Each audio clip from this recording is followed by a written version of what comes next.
Par quoi sommes-nous justifiés? Romains 3, 19, 28. Or nous savons que tout ce que dit la loi, elle le dit à ceux qui sont sous la loi, afin que toute bouche soit fermée et que tout le monde soit reconnu coupable devant Dieu. Car nul ne sera justifié devant lui par les œuvres de la loi, puisque c'est par la loi que vient la connaissance du péché. Mais maintenant, sans la loi est manifestée la justice de Dieu, à laquelle rendent témoignage la loi et les prophètes. Justice de Dieu par la foi en Jésus-Christ pour tous ceux qui croient. Il n'y a point de distinction, car tous ont péché et sont privés de la gloire de Dieu. Et ils sont gratuitement justifiés par sa grâce, par le moyen de la rédemption qui est en Jésus-Christ. C'est lui que Dieu a destiné par son sang à être, pour ceux qui croiraient, victime propitiatoire, afin de montrer sa justice, parce qu'il avait laissé impunis les péchés commis auparavant au temps de sa patience, afin, dis-je, de montrer sa justice dans le temps présent, de manière à être juste tout en justifiant celui qui a la foi en Jésus. Où donc est le sujet de se glorifier? Il est exclu. Par quelle loi? Par la loi des œuvres? Non, mais par la loi de la foi. Car nous pensons que l'homme est justifié par la foi sans les œuvres de la loi. Bonjour à tous.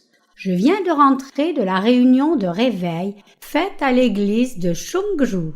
J'étais en communion avec les dirigeants du district de notre église en partageant la parole de Dieu avec eux. Nous avons aussi parlé de créer des sites web pour chaque pays du monde. Nous devons faire fonctionner des sites séparés pour chaque langue. Nous avons nommé chacun des nouveaux sites web selon sa nationalité ou sa langue en ajoutant une abréviation NLM, des initiales en anglais de notre organisation New Life Mission. Par exemple, si le nouveau site web est pour les Brésiliens, le nom de notre nouveau site sera www.nlmbrasil.com. Si le nouveau site est pour les gens qui parlent urdu dans le monde, son nom sera www.nlmurdubooks.com. Les gens du monde entier vont trouver l'évangile de l'eau et de l'esprit en demandant nos livres électroniques ou imprimés quand nous ferons des annonces pour ces sites Internet. Nous pouvons faire que cela arrive en ayant des sites dans chacune de toutes les langues du monde. Aujourd'hui, je vais prêcher la vérité dont le Seigneur nous parle en Romains 3. Je vais prêcher en focalisant sur Romains 3, 24. Et ils sont gratuitement justifiés par sa grâce, par le moyen de la rédemption qui est en Jésus-Christ. Je voudrais prêcher le fait que la justice de Dieu qui nous sauve de tous les péchés du monde est révélée dans l'évangile de l'eau et de l'esprit. L'apôtre Paul dit en Romains 3, 19. Or, nous savons que tout ce que dit la loi, elle le dit à ceux qui sont sous la loi, afin que toute bouche soit fermée et que tout le monde soit reconnu coupable devant Dieu. Il est dit que la loi parle à tous les pécheurs. Dieu nous a donné la loi pour que personne dans ce monde ne puisse dire « Je suis sans péché devant Dieu ». En d'autres termes, la loi a été donnée à tous les hommes pour qu'ils comprennent leur état de pécheur aux yeux de Dieu. La loi a été établie pour que les pécheurs ne puissent pas clamer leur propre justice dans la présence de Dieu. La Bible dit que tous les êtres humains, juifs ou gentils, anciens ou contemporains, sont seulement des pécheurs égaux devant Dieu. Dieu a ordonné aux humains de demeurer dans sa loi.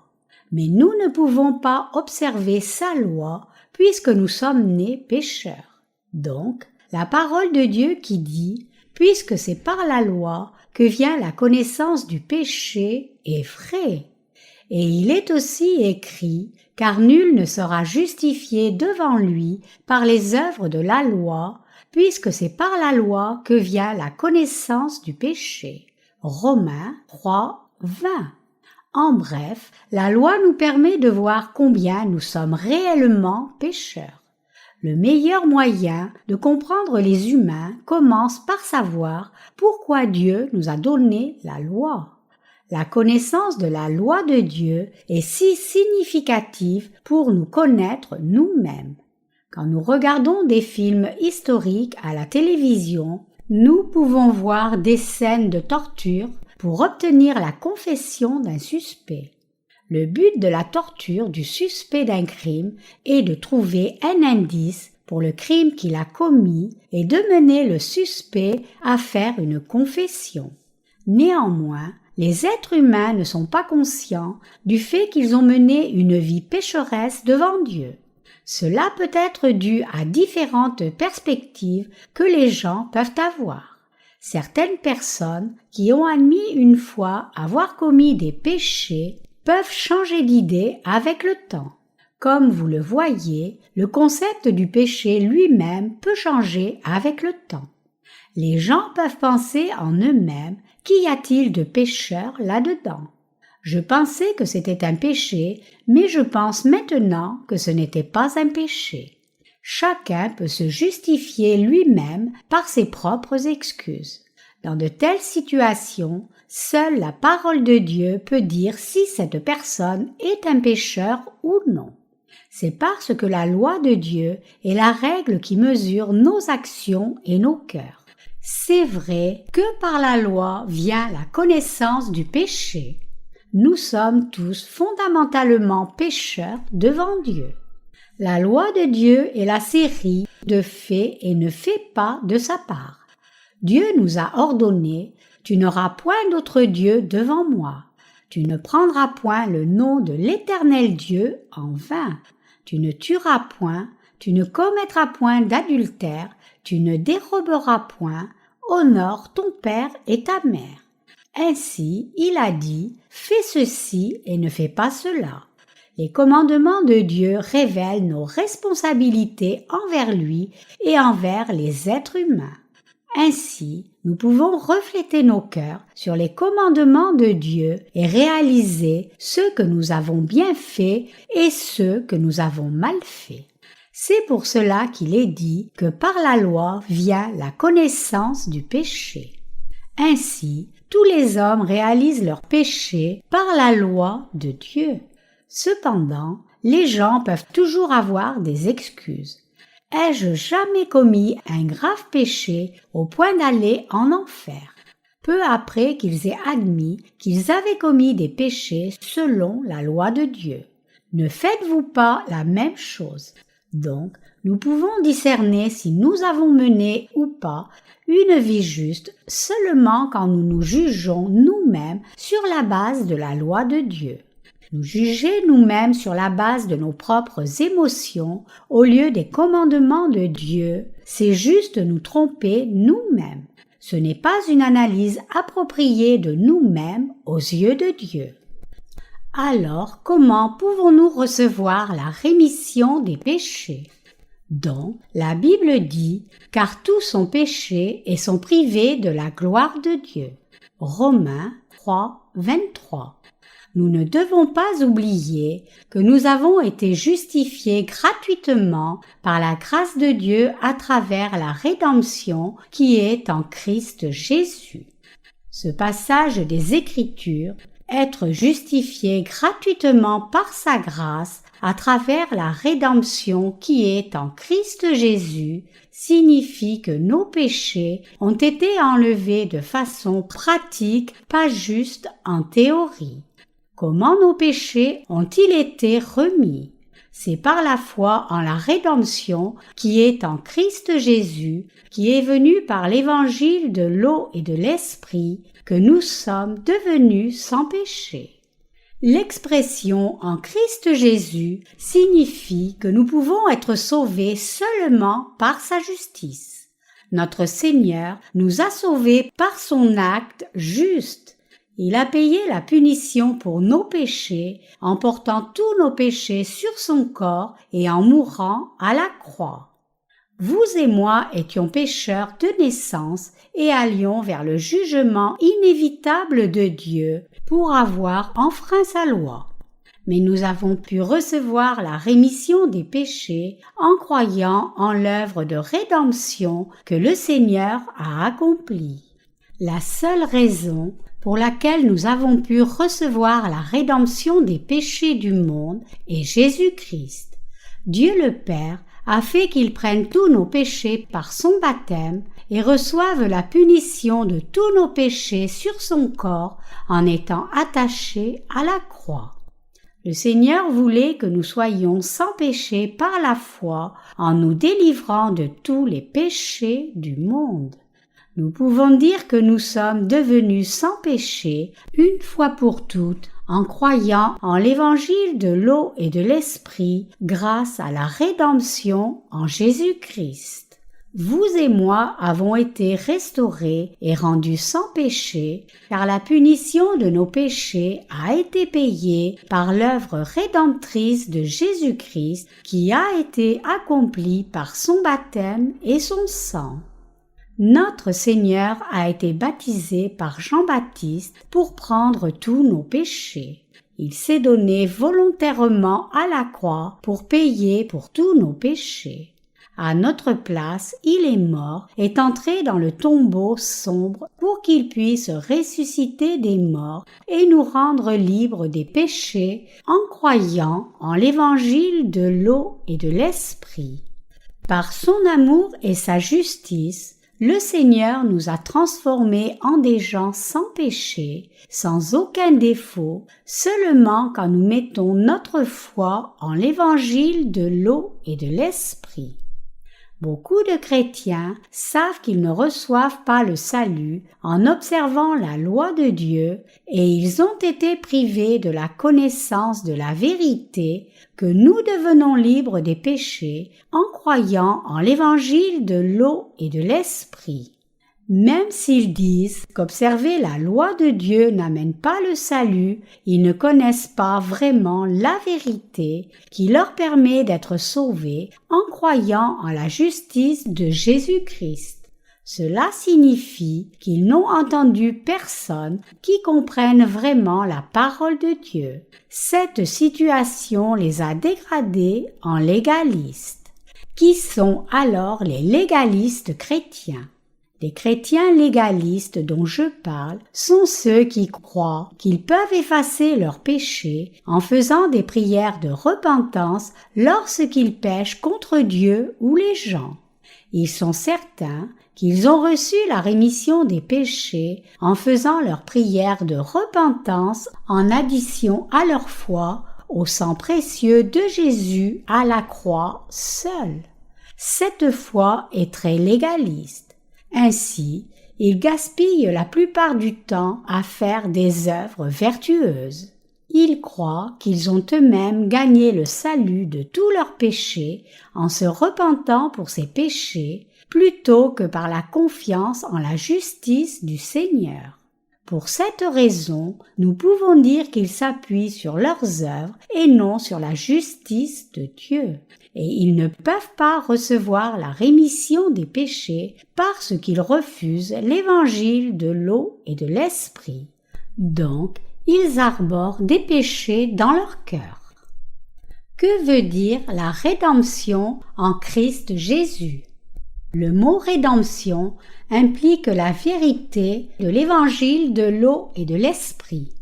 Cela signifie que le Seigneur a été baptisé par Jean-Baptiste, a versé son sang à la croix et ressuscité des morts pour payer la punition de tous nos péchés et nous sauver de tous ces péchés. Cela signifie aussi que Dieu le Père a envoyé son Fils Jésus-Christ sur la terre et nous a rachetés en payant toute notre dette. Dieu le Père a envoyé son Fils sur la terre, a transféré tous les péchés du monde sur lui a fait recevoir la punition de tous ses péchés en étant crucifié pour qu'il puisse sauver ceux qui croient cette vérité. Jésus a été couronné d'épines et il a été brisé gravement. Il est devenu chair tout comme nous et a pris la punition à notre place.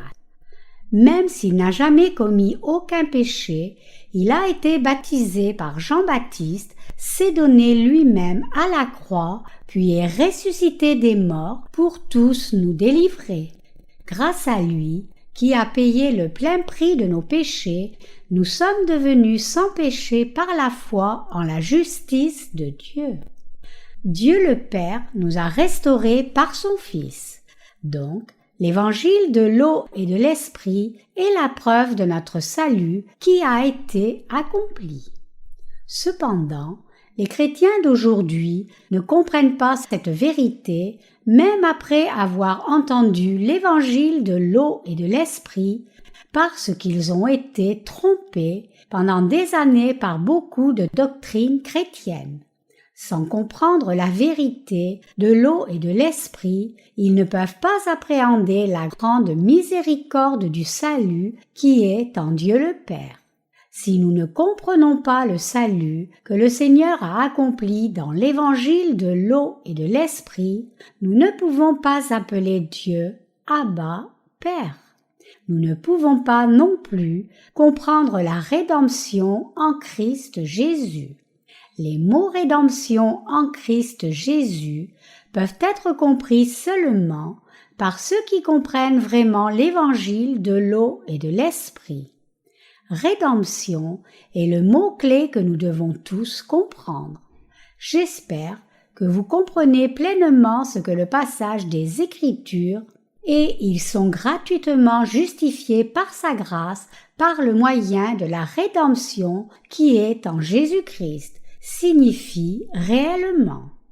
Dieu nous a donné ses commandements, mais nous ne pouvons pas les observer.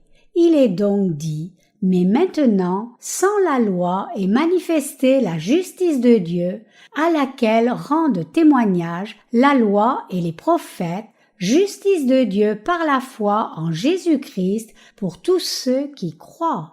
Il n'y a point de distinction. Romains 3, 21-22. La justice de Dieu est révélée dans l'évangile de l'eau et de l'esprit. L'évangile de l'eau et de l'esprit est l'évangile du salut dont la loi et les prophètes ont témoigné. L'évangile de l'eau et de l'esprit est l'évangile de vérité qui a été prophétisé des milliers d'années avant que le Seigneur ne vienne vraiment sur la terre. C'est l'évangile que Dieu a promis comme moyen de rémission des péchés impliqués dans le système sacrificiel du tabernacle, c'est-à-dire l'imposition des mains et le sang versé. Les gens ne connaissent pas la vérité, disant que Dieu a déjà délivré les pécheurs des péchés par l'évangile de l'eau et de l'esprit. Ils croient ainsi en Jésus en vain, trompés par beaucoup de fausses doctrines chrétiennes. C'est pour cela que je vous demande de connaître la vérité du salut de Jésus-Christ dans l'évangile de l'eau et de l'esprit. Nous continuons à prêcher l'évangile de l'eau et de l'esprit dans le monde entier parce que tant de gens sont mis à mort, trompés par les fausses doctrines chrétiennes.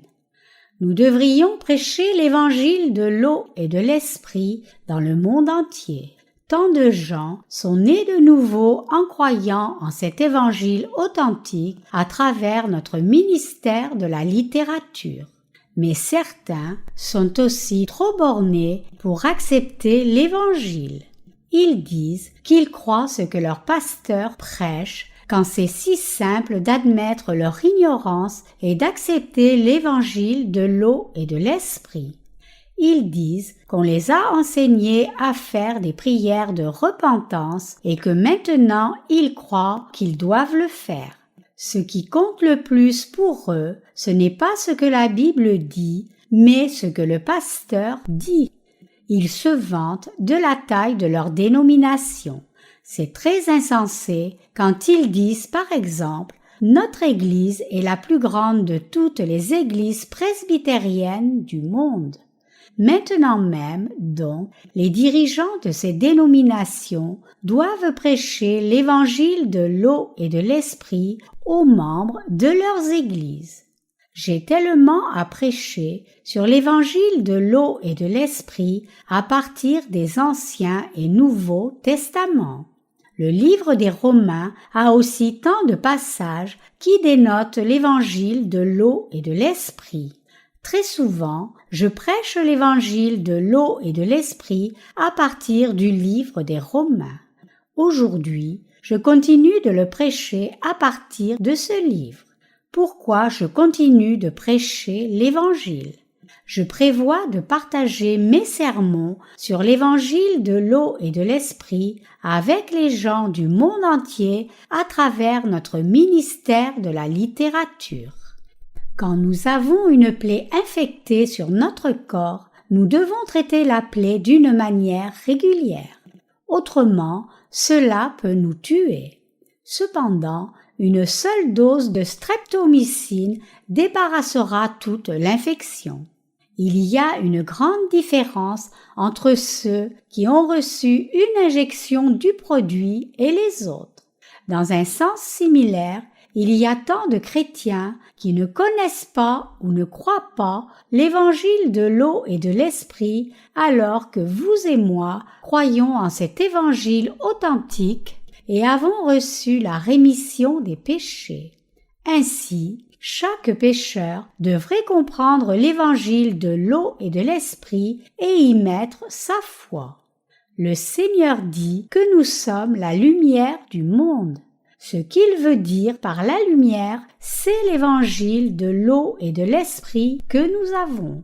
Nous pouvons vivre comme lumière du monde en prêchant l'évangile de l'eau et de l'esprit, non en donnant de la nourriture à quelqu'un. Pour devenir la lumière du monde, nous devons partager ce vrai évangile avec tout pécheur de par le monde entier. Ce sur quoi la Bible insiste dans les 2 testaments, c'est que quiconque croit en la justice de Jésus sera délivré de tout péché. C'est pour cela que chacun doit comprendre l'évangile de l'eau et de l'esprit et accepter Jésus comme son sauveur. Qu'est-ce qui est plus important entre ce que la Bible dit et ce que votre pasteur dit? À partir de maintenant, vous devriez examiner à travers la Bible si je vous dis la vérité ou pas. Vous devez examiner si je prêche la parole de Dieu correctement. Vous devez comprendre le mot rédemption par la foi en l'évangile de l'eau et de l'esprit.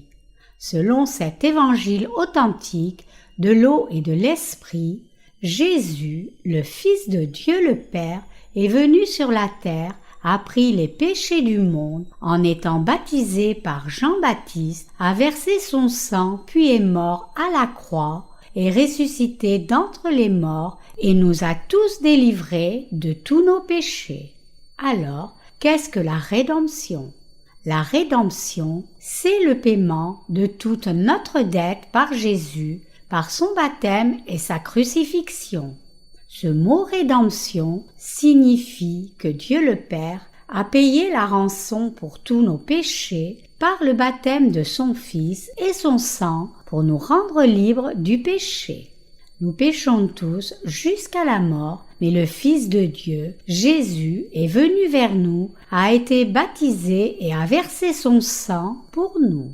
Par conséquent, nous sommes sauvés de tous nos péchés par la foi en la justice de Dieu. Quiconque croit en l'évangile de l'eau et de l'esprit peut devenir sans péché. Nous qui croyons que le Fils de Dieu le Père a enlevé tous nos péchés par son baptême et a payé la rançon de tous ses péchés à la croix, sommes maintenant libres des péchés par la foi. C'est pour cela que nous louons la justice de Dieu et que nous servons fidèlement et volontairement l'évangile de l'eau et de l'esprit.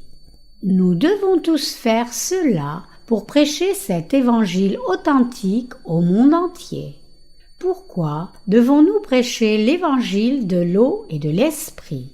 C'est parce que nous voulons prêcher la rédemption qui est en Christ Jésus. Il est écrit: « Mais maintenant, sans la loi est manifestée la justice de Dieu, à laquelle rendent témoignage la loi et les prophètes, justice de Dieu par la foi en Jésus-Christ pour tous ceux qui croient. Il n'y a point de distinction. » Romains 3, 25, 26. Ce que le verset ci-dessus dit, c'est que nous avons été sauvés par l'évangile de l'eau et de l'esprit. Jésus nous a délivrés de tous nos péchés. Qui est notre libérateur? Jésus est celui qui nous a délivrés de tous les péchés du monde. Jésus est notre libérateur. Qui est Jésus? Il est le Fils de Dieu. Dieu le Père a revêtu son Fils d'une chair humaine et l'a envoyé vers nous comme notre Sauveur. À travers l'évangile de l'eau et de l'esprit, nous pouvons être réconciliés avec Dieu. Romains 3, 26 dit de montrer sa justice dans le temps présent, de manière à être juste, tout en justifiant celui qui a la foi en Jésus. Dans ce verset, il y a quelque chose à apprendre de deux mots, juste et justifiant. Le Seigneur a expié tous nos péchés par son acte juste. Jésus a enlevé tous nos péchés quand il a été baptisé par Jean-Baptiste. Il a payé la punition de tous nos péchés quand il a été crucifié. Et il est devenu notre Sauveur quand il est ressuscité des morts. Son acte juste, c'est qu'il a démoli le mur du péché entre Dieu et nous et qu'il a été baptisé par Jean-Baptiste, puis est mort à la croix pour faire de nous les croyants des enfants de Dieu. Alors, qu'arrive-t-il au péché que nous commettons après être devenus enfants de Dieu? Il néglige nos fautes, et le mot négliger ici signifie passer au-dessus. Ce que Dieu le Père veut dire est ceci: croyez-vous en ce que mon Fils a accompli pour vous? Que devrions-nous répondre à cela? Nous devrions répondre: oui, je ne demeure plus dans le péché, car le Fils de Dieu a enlevé tous mes péchés. C'est vrai que nous commettons encore des péchés, même après avoir mis notre foi en l'évangile de l'eau et de l'esprit. Mais Dieu néglige tous nos péchés. Comment peut-il faire cela? C'est parce que son Fils a payé le prix même pour nos péchés futurs en les prenant sur son corps par son baptême et a payé la punition de tous ses péchés en étant crucifié à mort. À ce moment-là, il a démontré sa justice afin d'être juste et justifiant pour celui qui a foi en Jésus. Dieu révèle sa justice pour nous. Comment Dieu le Père nous a-t-il montré sa justice? Il l'a fait en envoyant son Fils comme notre Sauveur dans la chair d'un homme, en lui faisant recevoir le baptême pour prendre tous nos péchés et mourir à la croix. Je sais que vous avez déjà entendu cela, mais je dis cela à ceux qui n'ont pas encore entendu cet évangile.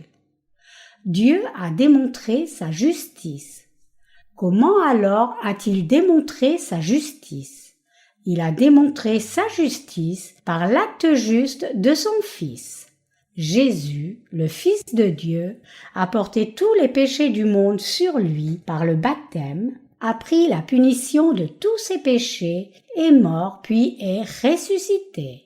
Donc, Dieu est juste et ainsi en est-il de ceux qui croient en son acte de justice. Êtes-vous d'accord avec moi? Dieu nous a tant aimés et nous a restaurés par son Fils. Alors, qui est juste entre ceux qui ont foi en lui et ceux qui n'ont pas foi en lui? Ceux qui acceptent la parole de Dieu par la foi sont justifiés. Dieu le Père, à travers son Fils, a expié tous nos péchés. Il nous a libérés du péché par le baptême de son Fils, son sang, sa mort à la croix et sa résurrection. Ceux qui acceptent cette vérité sont-ils justifiés? Ou ceux qui rejettent cet évangile sont-ils justifiés? Qui est justifié dans la présence de Dieu?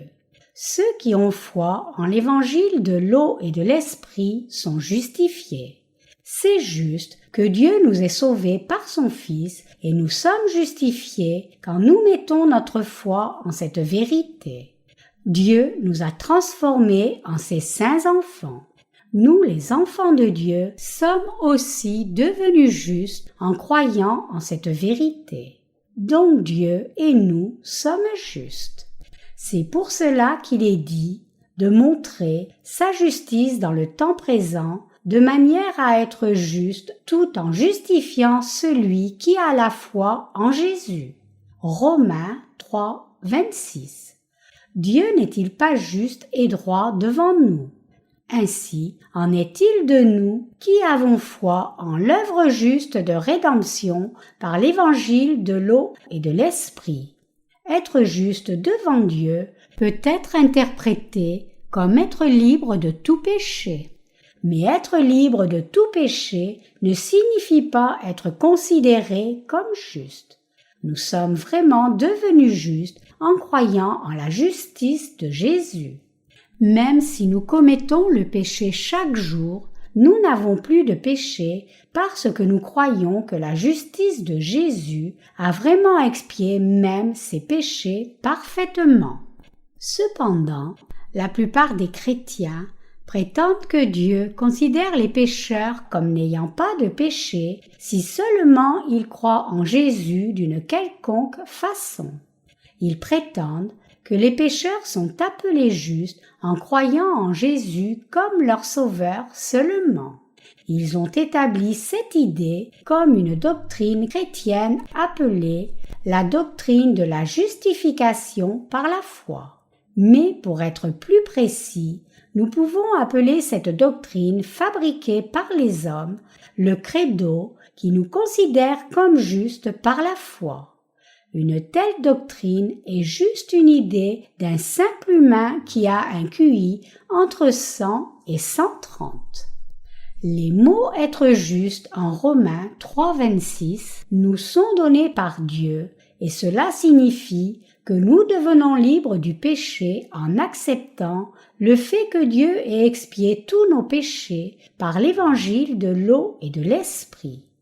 Maintenant même, en ces temps, Dieu nous appelle justes quand nous recevons la rémission des péchés en croyant en l'évangile de l'eau et de l'esprit. Nous sommes devenus sans péché parce que Dieu nous a délivrés de tous nos péchés par l'évangile de l'eau et de l'esprit. Dieu l'a fait parce que c'est le seul moyen pour que nous devenions sans péché vraiment. Du point de vue de Dieu, il nous a délivrés de tous nos péchés. De notre point de vue, nous avons été justifiés en mettant notre foi en son œuvre. Donc, nous sommes justes comme Dieu l'est. Ceux dont les péchés sont enlevés par Dieu sont justes. Dieu, qui est sans péché, a fait une œuvre juste qui a expié tous nos péchés. Donc, quand nous acceptons ce fait, nous devenons sans péché. Alors, nous pouvons comprendre Jean 3,16 correctement maintenant qui dit « Car Dieu a tant aimé le monde qu'il a donné son Fils unique, afin que quiconque croit en lui ne périsse point, mais qu'il ait la vie éternelle. » Dieu nous aime tant et Dieu prend tant plaisir à ce que nous acceptions la vérité et devenions ses enfants. Nous sommes devenus justes en croyant en sa justice. Par la foi en la justice de Dieu, nous avons été sauvés de tous nos péchés. Notre salut a été réalisé non par les œuvres, mais par la foi seule. Dieu nous a rendus, nous croyant en l'Évangile, sans péché. Au contraire, il ne justifie pas ceux qui ne mettent pas leur foi en l'évangile de l'eau et de l'esprit, qui est la justice de Dieu. Comment avons-nous été sauvés des péchés du monde? Nous avons été sauvés de tous nos péchés en croyant en l'évangile de l'eau et de l'esprit, qui est la justice de Dieu.